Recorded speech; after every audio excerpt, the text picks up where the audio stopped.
Olá, turma, tudo bem com vocês? Estou aqui hoje para dar continuidade aos nossos estudos. Hoje a nossa aula é a aula de número 6. Nós vamos falar sobre oxigenoterapia. Eu sei que em outra disciplina vocês já ouviram falar, né? Tiveram uma introdução em oxigenoterapia, mas dentro das técnicas avançadas eu preciso falar um pouco sobre oxigenoterapia e a forma de administrar essa oxigenoterapia, tá ok? Vamos lá então. Vamos iniciar falando o conceito, né? Primeiro eu deixei essa imagem aí, é uma imagem assim que diz tudo, que oxigenoterapia tudo a ver com o sistema respiratório, né? E eu deixei essa imagem aí só para começar a levar vocês aí a usar a imaginação de vocês. É uma imagem bem sugestiva. Então vamos lá o conceito de oxigenoterapia. O que é oxigenoterapia? Como o próprio nome diz, né?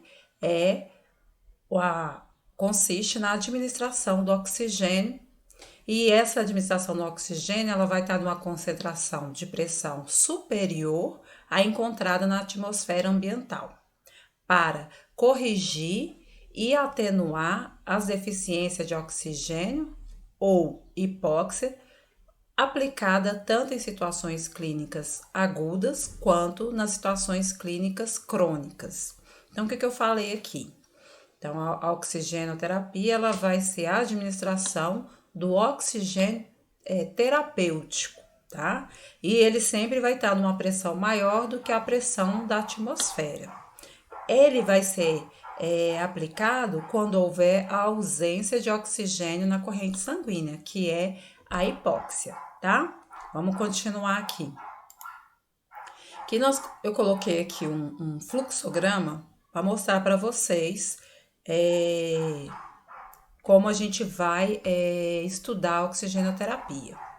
Nós precisamos saber sobre as indicações do oxigênio, né? Quais são as patologias que vai sugerir o uso do oxigênio, né? Quais os efeitos que o oxigênio vai ter para o indivíduo? Quais os sistemas que vão receber esse oxigênio, vão se beneficiar com esse oxigênio recebido pelo paciente? E qual a dosagem desse oxigênio? Será que podemos receber qualquer quantidade de oxigênio? Como é que se administra o oxigênio? É por litro? Como é que é? Né? Nós vamos falar disso tudo aqui. E o mais importante, a administração do oxigênio precisa de uma equipe multiprofissional. Quem vai receitar o médico, quem vai administrar a equipe de enfermagem, mas os outros profissionais que prestam atendimento para o paciente precisa ter conhecimento da dosagem, como deve ser administrado, para que não ocorra a intoxicação do paciente por causa do oxigênio administrado, ok?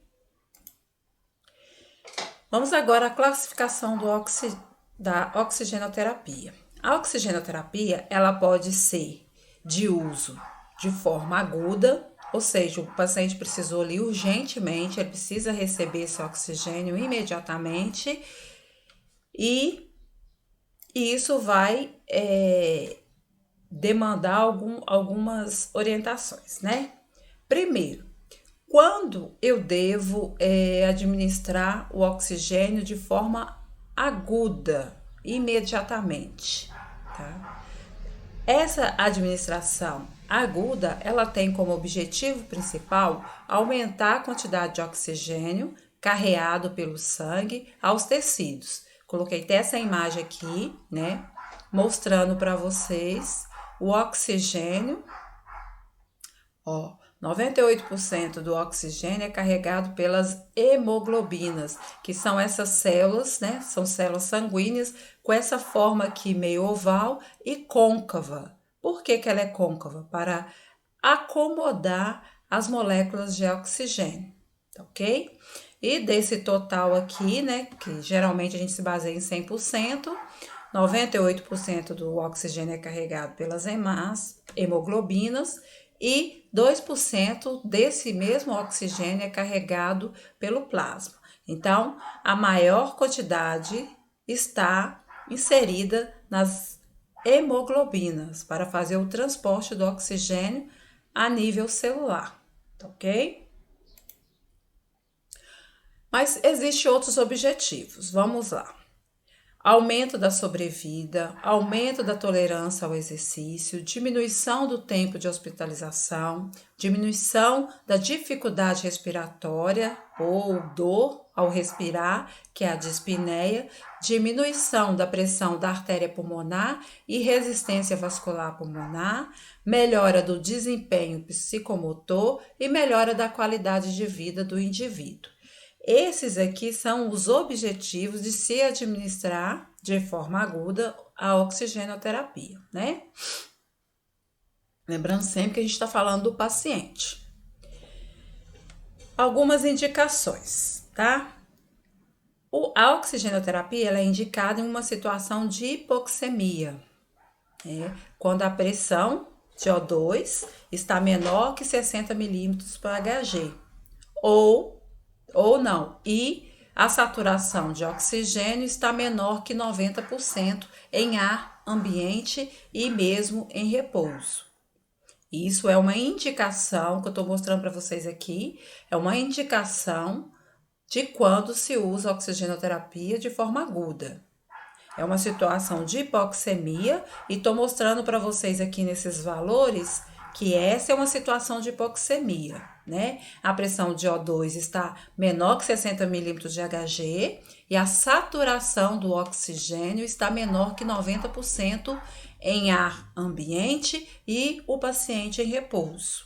Uma outra situação que vai indicar, né, hipoxemia e a necessidade da oxigenoterapia. Uma saturação de oxigênio menor que 88%, durante a realização de exercício ou sono em cardiopatas ou pneumopatas. Então, uma saturação de oxigênio menor que 88% durante a realização de exercício ou uma situação que o paciente está em sono e ele é cardiopata ou pneumopata, é indicado a necessidade da oxigenoterapia, pois esse paciente está tendo uma hipoxemia, tá? Vamos lá. A indicação mais comum é a redução na pressão arterial de oxigênio, devido às trocas gasosas pulmonares estarem anormais. A oxigenoterapia é utilizada em pacientes que apresentam hipóxia tecidual, onde a pressão parcial de oxigênio está diminuída. O objetivo do tratamento é aumentar essa pressão do oxigênio, tá? Pressão arterial parcial de oxigênio no sangue e também aumentar a saturação de oxigênio, que é a saturação de oxihemoglobina arterial, aumentando dessa maneira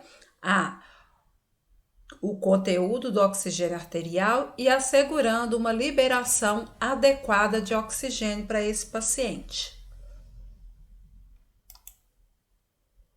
Mais indicação do uso da oxigenoterapia de forma aguda, tá? Lembra-se que a gente está falando que é a da administração de oxigênio de forma aguda, seu uso de forma imediata.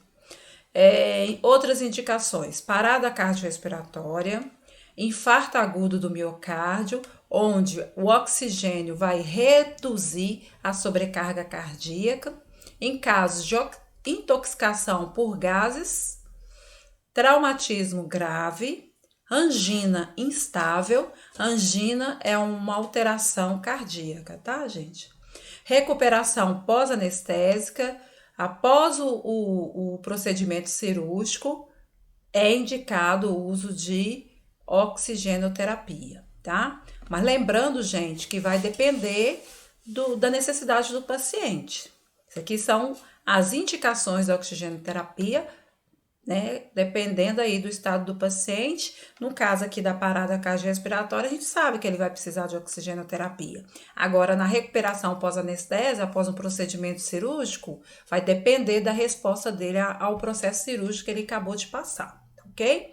insuficiência respiratória aguda ou crônica, agonizada, insuficiência cardíaca congestiva e quando o paciente apresenta apneia obstrutiva do sono. Essas são as indicações da oxigenoterapia de forma, no seu uso agudo. Uma outra situação, hipóxia tecidual, que é a diminuição dos níveis de oxigênio existentes nos tecidos e órgãos. Então, houve uma diminuição a nível tecidual, há a necessidade da administração de oxigênio, tá? Não há oxigênio suficiente para realizar as funções metabólicas normais. Então, hipoxemia, ela vai evoluir para uma hipóxia tecidual e, consequentemente, as células vão morrer. Vai acontecer a morte celular. Ah, professora, de que célula? De todas as células, né, gente? A gente sabe que para a gente sobreviver, para as nossas células realizar o trabalho dela, ela precisa de oxigênio, né? E precisa desse oxigênio para ter energia, busca de nutrientes, essas coisas que a gente já viu aí em disciplinas anteriores, tá ok? Então, aconteceu a hipoxemia, houve uma hipóxia tecidual, hipoxemia está faltando oxigênio na corrente sanguínea. Hipóxia tecidual está faltando oxigênio a nível de tecidos e, consequentemente, o próximo passo é a morte celular. Então, para vocês entenderem o fluxo, como que vai acontecer essa diminuição aí e as consequências da diminuição do oxigênio a nível metabólico do paciente. Quais as manifestações clínicas que o paciente vai apresentar no caso da hipoxemia? Vai apresentar uma manifestação de leve a moderada e pode apresentar também uma manifestação grave, tá? Deixei esse quadro aqui para vocês que vai falando, fazendo um comparativo. Uma manifestação clínica de leve a moderada, a taquipneia e a dispneia, ou seja, vai ter um aumento dos intercursos respiratórios e o paciente também pode apresentar dor ou dificuldade respiratória. No grave acontece a mesma coisa. O paciente vai apresentar uma palidez, né?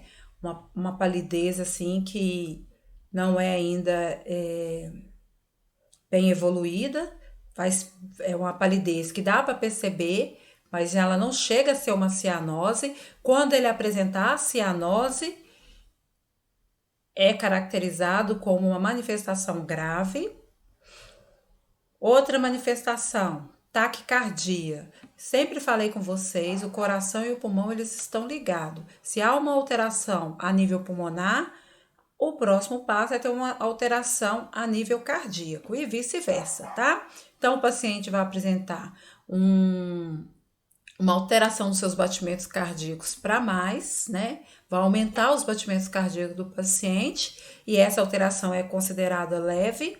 Já na grave, o paciente pode apresentar tanto o aumento dos batimentos cardíacos como a baixa desses batimentos, de forma, alternada, intermitente. Às vezes vai estar um batimento muito alto, outras vezes vai estar bem baixo. Isso a gente chama de arritmia cardíaca, né? É uma alteração grave, precisa de um atendimento de urgência e emergência imediatamente, tá? O paciente vai ficar agitado, numa alteração leve e moderada, e numa situação mais grave ele vai apresentar sonolência. Por que sonolência?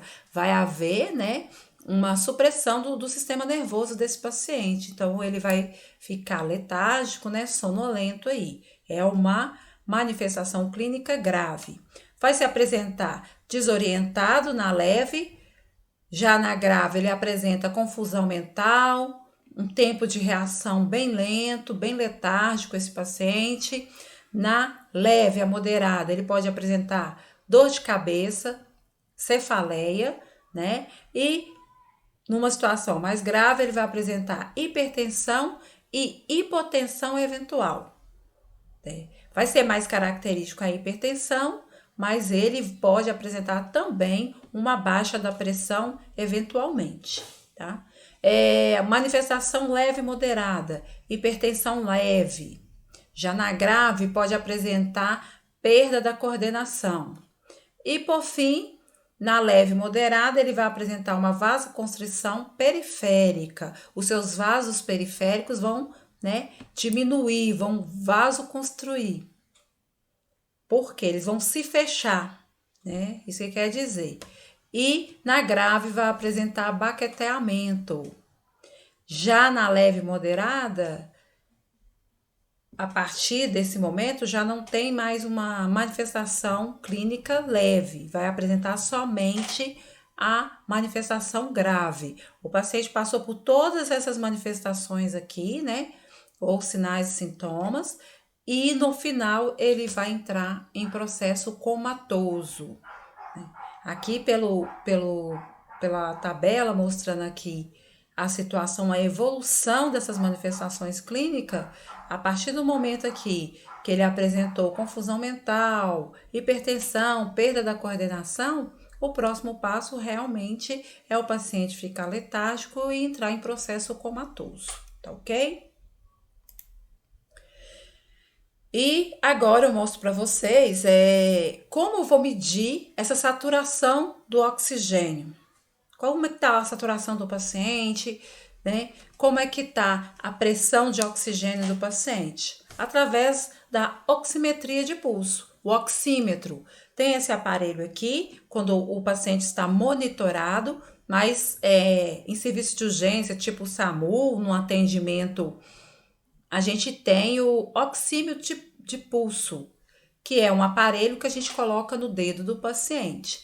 Esse aqui também, ele vem interligado ali e vem um aparelho menorzinho e fica no dedo do paciente. E vai medir a saturação de oxigênio a nível capilar do paciente, tá ok? Coloquei mesmo o aparelho só para vocês conhecerem como é que é feito essa medida da pressão do oxigênio e também da saturação do oxigênio a nível sanguíneo desse paciente.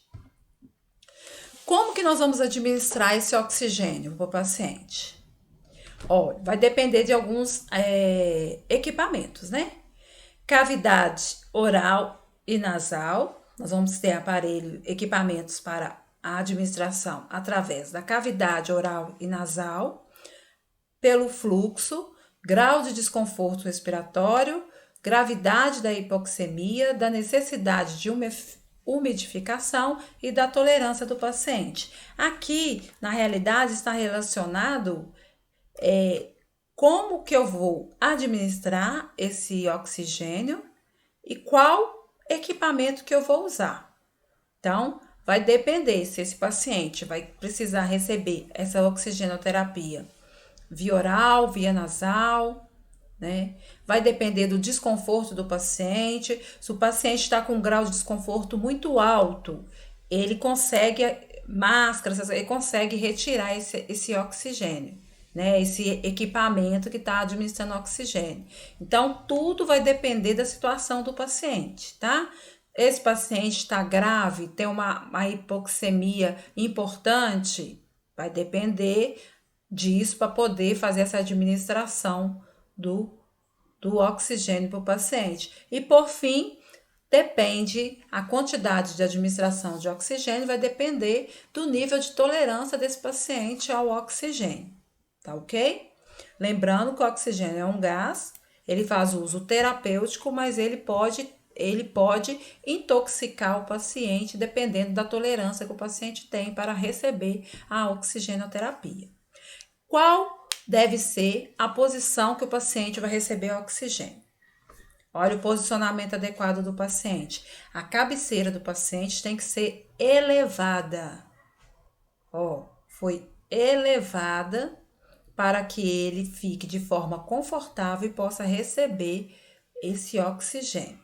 Vocês podem ver aqui, teve uma modificação no leito do paciente. Geralmente, no leito hospitalar você consegue fazer isso. Aqui, se você não tiver esse material, esse equipamento, você pode colocar travesseiro para dar firmeza para o paciente ficar nessa posição.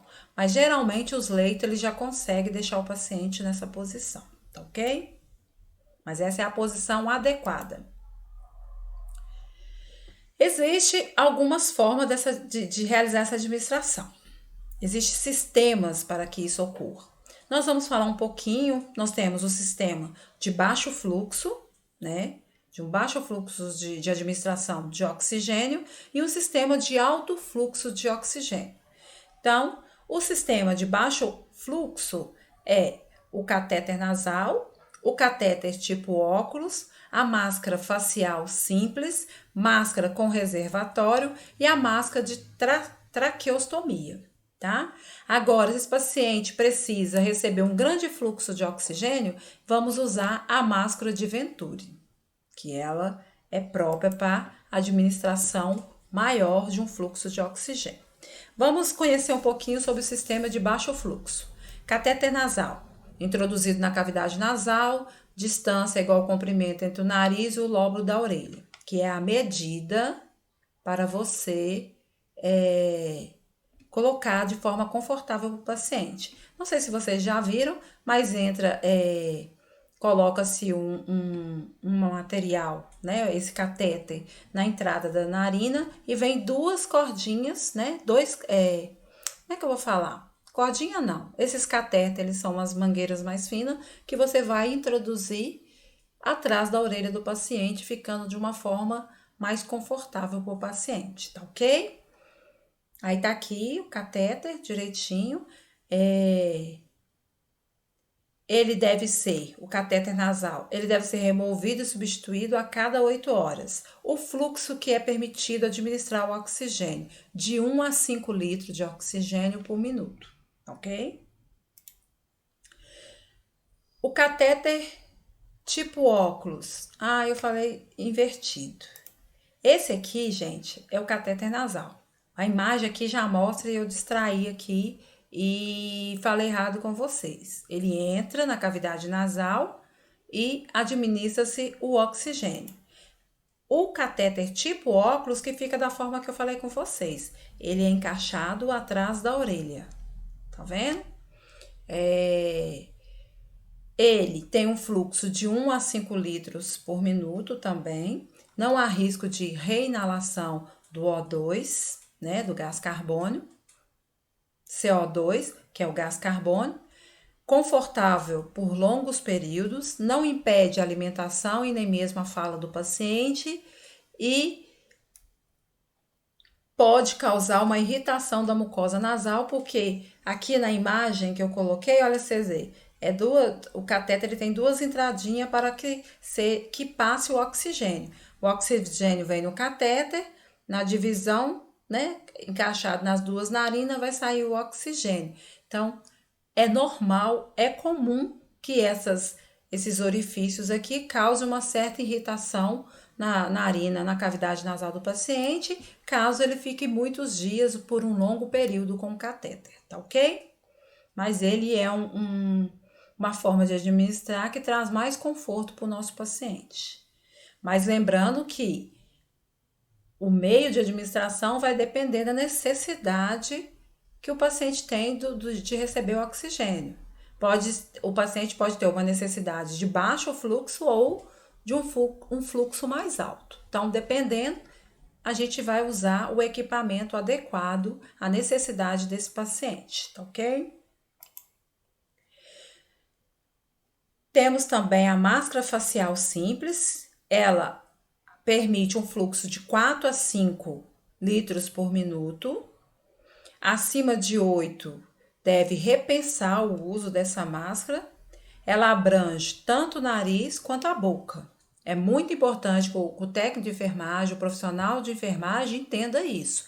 Essa máscara aqui, se ela estiver somente na boca do paciente, ela não está sendo eficaz. Não está realizando o trabalho que ela tá proposta a fazer.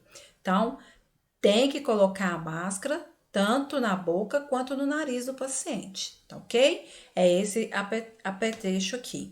Vem a máscara e vem aqui o frasco, que a gente vai colocar aqui uma água de injeção para umidificar o oxigênio, né?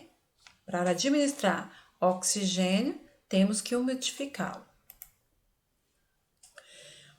Por fim, a máscara com reservatório. A máscara vem acoplada com uma bolsa inflável de 1 litro. O fluxo de administração é de 7 a 10 litros por minuto. Sistema de reinalação parcial ou sem reinalação. Essa máscara que está aqui no manequim, prende-se, né? Atrás da cabeça, atrás da orelha do paciente, e ela vem aqui com o seu reservatório de oxigênio. Lógico, aqui tem o mecanismo, né, que leva até o oxigênio, vem por esse catéter, ou mesmo, para vocês poderem entender, uma mangueira que vem acoplada aqui e administra-se o oxigênio ao paciente. E temos também a máscara de traqueostomia. Essa máscara aqui, para aqueles pacientes que fazem uso de traqueostomia, tá? O fluxo é de 1 a 15 litros por minuto. Adequar e trocar a fixação da máscara, correta higienização, verificar a integridade da pele do paciente e permitir utilizar o sistema de Venturi. Olha essa máscara aqui, a gente tem que cuidar da pele em torno do paciente, porque a traqueostomia está aqui na traqueia, né? Vocês podem ver que ela vai, essa máscara, ela vai se adequar à região cervical do paciente, né? Essa região frontal aí, a região frontal aí do pescoço do paciente, e pode sim causar lesões na pele do paciente. Então, a pele em torno ali onde a máscara fica fixada, ela tem que ser bem cuidada, higienizada direitinho e hidratada para que não ocorra lesões na região, tá bom? Agora, o sistema de alto fluxo, que é a máscara de Venturi. Ela entrega um fluxo maior ou igual à demanda ventilatória, fio O2 fixo de 24 a 50% de oxigênio, 40 a 78 litros por minuto. Reinalação de gás carbônico não é problema, orifício de saída no corpo da máscara, necessidade de umidificação, nasofaringe não umidifica, altos fluxos. O2 entrega diretamente na traqueia. Vocês podem ver que esse sistema aqui é para uma alta demanda de oxigênio. Então, é um paciente que está com muita dificuldade respiratória, mesmo usando máscara, não é o suficiente. Então, precisa de um sistema com alto fluxo. A máscara Venturi, ela pode ofertar para o paciente de 40 a 78 litros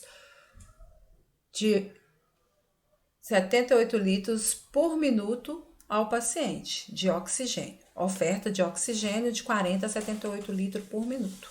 Então, é uma alta demanda de oxigênio para esse paciente. Lembrando que oxigenoterapia é um medicamento e é preciso ser administrado com a prescrição médica, tá ok? Salvo em situação de urgência e emergência, que se não tiver um médico presente, pode-se administrar desde que tenha-se conhecimento da quantidade adequada para o paciente, ok? Mas lembre que é uma situação de urgência e emergência. Tirando isso, é uma atribuição médica. Só administra-se oxigênio com a prescrição médica. Isso é muito importante ficar claro para vocês, ok? Aqui coloquei as indicações, porque os pinos, o material, eles vêm de cor diferente, e cada cor significa uma concentração de oxigênio que vai ser administrado, quanto desse fluxo vai sair desses equipamentos e o total do fluxo de oxigênio que vai sair para o paciente. Dependendo da cor, vai ser administrado mais ou menos oxigênio para o paciente. Depois vocês dão uma olhadinha aqui, que está tudo relacionado aqui nessa tabela, tá ok?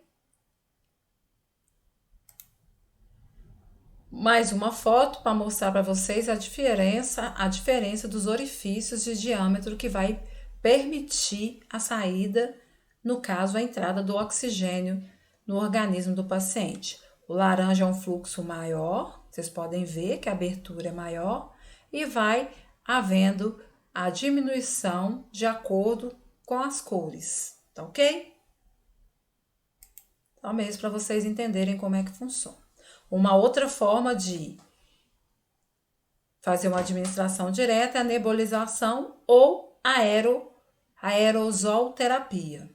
O método de administração direta, esse é um método de administração direta, tratamento das doenças do sistema respiratório, rápida ação medicamentosa, diminui os efeitos colaterais da toxicidade sistêmica por via oral, broncodilatadores, anti-inflamatórios, antibióticos e mucolítico.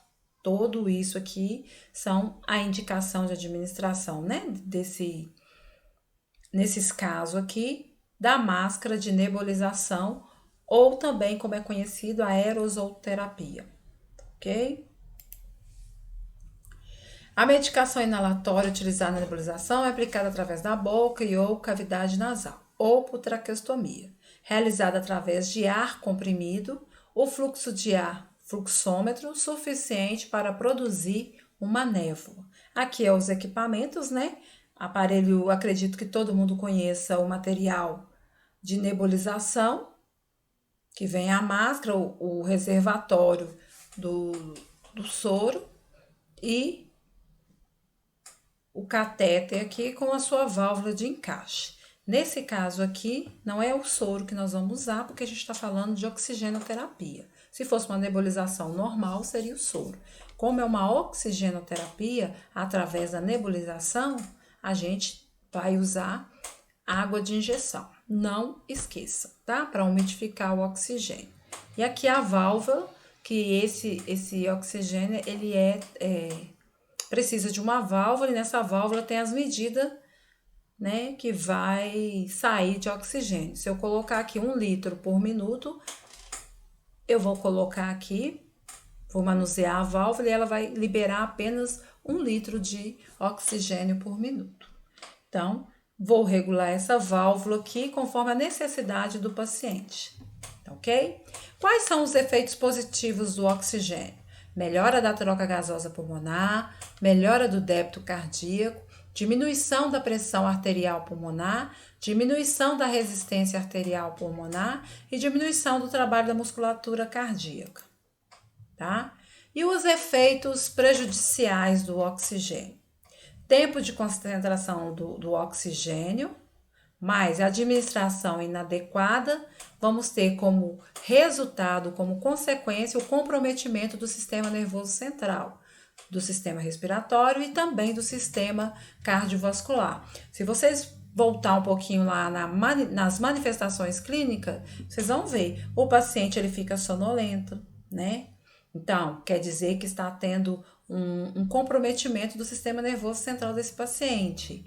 A taquipneia, a taquicardia, tá aqui, ó, sistema respiratório e sistema cardiovascular.